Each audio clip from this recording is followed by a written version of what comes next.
अस्सलाम वालेकुम friends, welcome back in ideal biology.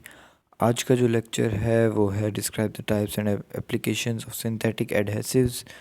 ये इंडस्ट्रियल केमिस्ट्री का एक एसएलओ है जो कि बहुत ही अहम है, हमें इसको कवर करना है क्योंकि हमें मोस्टली ये बहुत ही मुश्किल से इसका यानी कि बहुत ही ये वर्थ वाइल टॉपिक है। इसके जो नोट्स वगैरह जो हमें अक्सर नहीं मिल पाते, स्पेशली जब मैंने भी अपने इसमें देखना था तो हमें बहुत प्रॉब्लम्स हुई थी। तो जब मुझे मिल गया, क्लास हमारी हो चुकी, तो मैंने कहा आपसे भी क्यों ना शेयर करूं। तो आज हम देखेंगे types on the basis of application, ठीक है, सिंथेटिक एडहेसिव्स की। और उससे पहले हम डेफिनेशन को भी देख लेंगे। तो कंटेंट्स में भी यही चीज़ें आ रही हैं, types and applications of synthetic adhesives.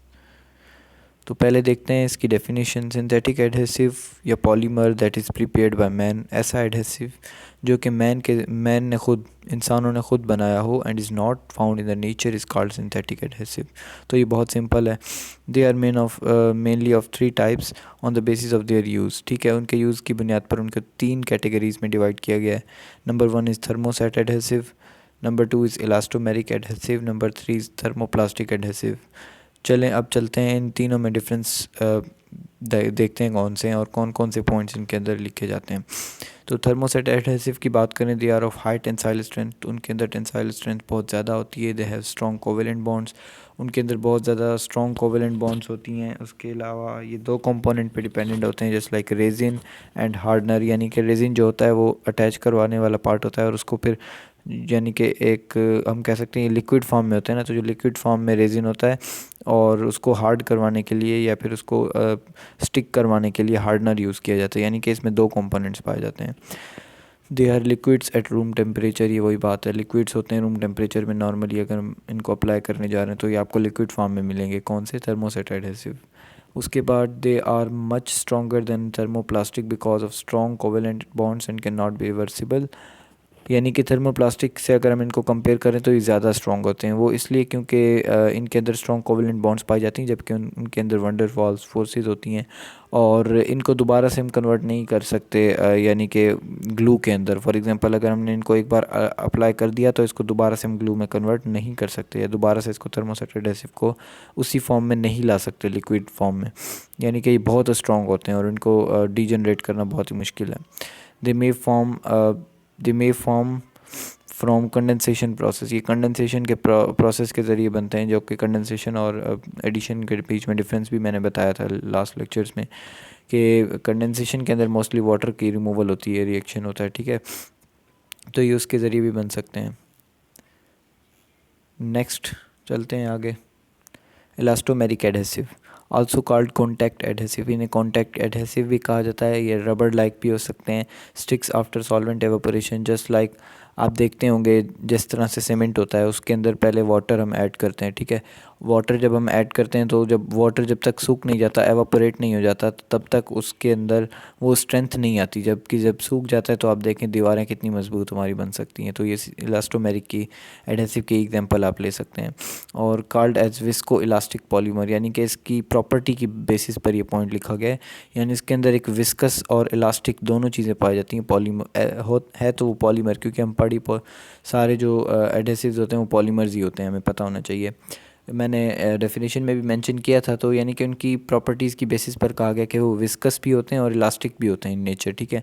और पॉलीमर तो वो हैं ही, और उनका काम क्या है? एडहेशन का काम है उनका, चीज़ों को आपस में मिलाना, या फिर एज अ ग्लू काम आते हैं, ठीक है। तो फिर उसके बाद आता है थर्मोप्लास्टिक एडहेसिव। ये सॉलिड एट रूम टेम्परेचर होते हैं। मोस्टली जो डिफरेंस पूछा जाता है वो पूछा जाता है थर्मोसेट और थर्मोप्लास्टिक के बीच में। तो ये एक दूसरे के बिल्कुल अपोजिट होते हैं, ठीक है। थर्मोप्लास्टिक जो होता है वो सॉलिड होता है रूम टेम्परेचर पे, मेल्टेड व्हेन अप्लाइड, जब उसको अप्लाई किया जाता है तो उसको मेल्ट किया जाता है। For example hot glue gun आपने सुनी होगी या देखी होगी या यूज़ भी की होगी।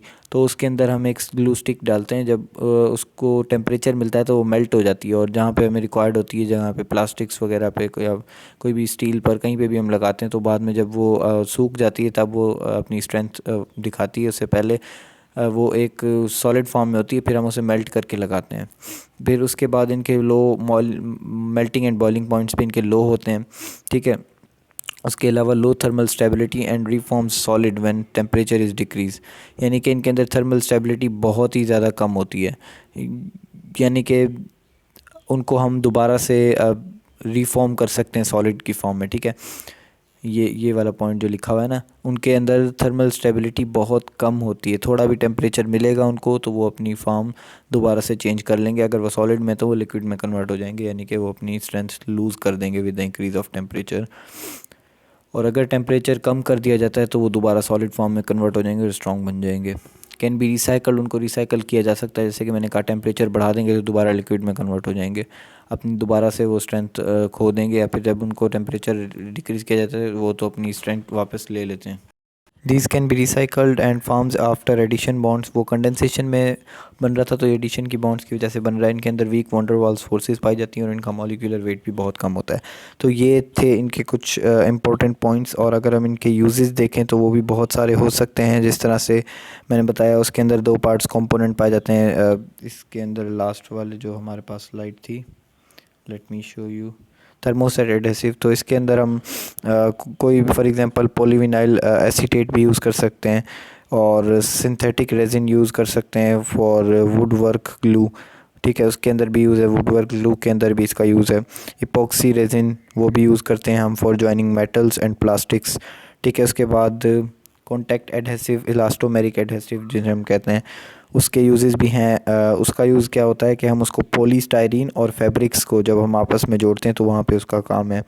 और इसका काम fixing plastic laminates to a wooden base, वहाँ पे भी उसका काम है।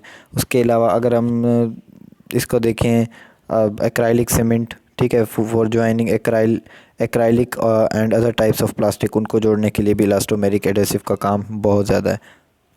थर्मोप्लास्टिक में आप कह सकते हैं कि हमारे पास जिस तरह से ग्लू गन की एग्जांपल दे सकते हैं, तो उसको हम मल्टीपर्पज़ के लिए यूज़ कर सकते हैं। So this was all about today's lecture. I hope आपको पसंद आया होगा, और अगर पसंद आया तो वीडियो को लाइक करें, चैनल को सब्सक्राइब करें और हमें सपोर्ट करते रहें ताकि हम इसी तरह की न्यू वीडियोज़ आपके लिए पेश करते रहें। थैंक यू, अल्लाह हाफ़िज़।